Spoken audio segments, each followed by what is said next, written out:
مولانا طارق جمیل صاحب کے بارے میں لوگ کہتے ہیں لینڈ کروزر میں گھوم رہے ہو یہ. وہ ایک دن بیٹھے ہوئے تھے جامع میں, انہوں نے خود اپنا واقعہ سنایا. میں جب طالب علم تھا مدرسے میں آیا تو مزے لیس زندگی تھی. مزوں کے علاوہ کیا تھا؟ سب کچھ تھا. کوئی جانتا نہیں تھا. مجھے 4 آدمیوں میں بیان کے لیے ہمارے استاذ نے کھڑا کیا تو میں ٹوٹا پھوٹا سا میں نے بیان کیا. انہوں نے کہا اس وقت کیا حال ہوگا جب ہزاروں لوگ تمہارا بیان سنیں گے. تو مجھے لگا یہ لطیفہ سنا رہے ہیں. میں نے کہا کیوں ہزاروں لوگ ہمارا بیان سنیں گے بھائی, کیوں سنیں گے؟ مولویوں کی کون سنتا ہے؟ ہم کسی مسجد میں امامت کر رہے ہوں گے, اذان دے رہے ہوں گے, بس یہی ہماری ایکٹیویٹیز ہوں گی. مدرسے کے لیٹرین ہم صاف کرتے تھے, حالانکہ مدرسے میں مدرسے والے بھنگی رکھ سکتے تھے, لیکن ہمارے شیخ مفتی رشید احمد صاحب رحمہ اللہ تعالی نے کہا طلبہ کی انا کو ختم کرو. کس کو؟ بولو بھائی, انا. کہ جب آپ کا مدرسہ ہے تو لیٹرین کون صاف کر؟ میں نے اپنے گھر میں کبھی زندگی میں نہ پہلے اور نہ لیٹرین صاف کی ہے, مجھے گھن آتی تھی. مگر مدرسے میں جہاں ہم پڑھتے تھے لیٹرین کا مطلب فلش, وہ ہم صاف کرتے تھے. حضرت نے پابندی لگائی تھی کوئی بھنگی نہیں آئے گا, آپ کرو گے. فرمایا علم حاصل کرنا ہے تو اسی طرح کرنا پڑے گا آپ. ان کی رائے تھی کہ یہ انا ختم ہو, انا ختم ہو. بزرگوں کے چپلیں ہم سے سیدھی کروائی جاتی تھی, استاذ ہم کو ڈانٹتے تھے, ہمیں اجازت نہیں تھی, اور ہم اچھی طرح ان سے پیش آتے تھے, بہت اچھی طرح پیش آتے تھے. یہ نہیں کہ اوپر سے مجبور, بھائی اچھی بھائی ٹھیک ہے, ہمارے بزرگ ہیں, ہمارے اساتذہ ہیں, ہمارے مشائخ ہیں. تو میں اس وقت کی بات کر رہا ہوں, لیکن ہم اپنے شیخ کو دیکھتے تھے بڑے مزے میں. ہمارے جو حضرت مفتی رشید صاحب لاکھوں روپے کی خوشبوئیں لگا رہے ہیں, اور جناب ان کا دفتر بڑا خوبصورت ایئر کنڈیشن روم. ہم دیکھتے تھے تو ہمیں ہوتا تھا یار ان کو دیکھو اور ہم کو دیکھو, ہم دال کھا رہے ہیں. تو اس وقت میرے استاذ نے ایک بات کی, فرمایا کہ بزرگوں کا یا علماء کا آخری زمانہ دیکھو گے تو گمراہ ہو گے, ان کی پچھلی زندگی دیکھو. ہمارے حضرت نے 60 سال کی عمر تک دال کھائی ہے روزانہ. پیسے نہیں ہوتے تھے انڈا کھانے کے. یہ تو میں کئی بار بیانات میں بتا چکا ہوں, انڈا کھانے کے. اور فرماتے ہیں کہ اس غربت میں ایسے رہتا تھا جیسا ملک کا کیا ہوں میں بادشاہ, اس قدر غربت.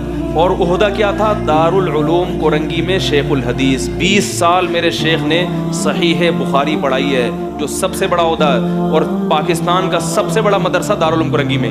اس وقت حضرت کی تنخواہ کا یہ عالم تھا کہ لاہور سفر کرنے کے لیے حضرت کے پاس تنخواہ سے پیسے نہیں بچتے تھے.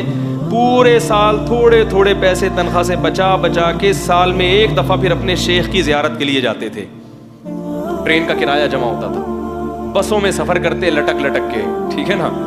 بچی کی طبیعت خراب ہوئی تو ٹیکسی, حضرت کے پاس گاڑی واڑی نہیں تھی, ٹیکسی کے انتظار میں بچی کی جان چلی گئی. بخار ہوا تیز, وہ انتقال ہو گیا اس بچی کا.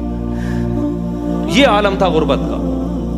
تو لوگ اس وقت کو دیکھ رہے ہوتے ہیں. حضرت مولانا طارق جمیل صاحب کے بارے میں لوگ کہتے ہیں لینڈ کروزر میں گھوم رہے ہو یہ. وہ ایک دن بیٹھے ہوئے تھے جامع میں, انہوں نے خود اپنا واقعہ سنایا.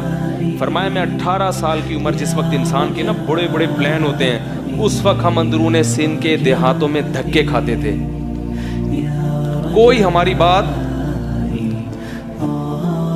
کوئی نہیں سنتا تھا ہماری بات. فرمایا کہ کئی سال دھکے کھا کے لوگ کیا کرتے تھے کہ مسجدوں سے سامان اٹھا کے باہر پھینک دیتے. اور یہ تھے بڑے اونچے خاندان کے, میڈیکل کالج MBBS چھوڑ کر آئے ہیں. ایک جہاں ٹھاٹ باٹ دیکھے, زمیندار تھے, چودھری تھے وڈیروں, ان کے باپ دادا سارے علاقے کے چودھری.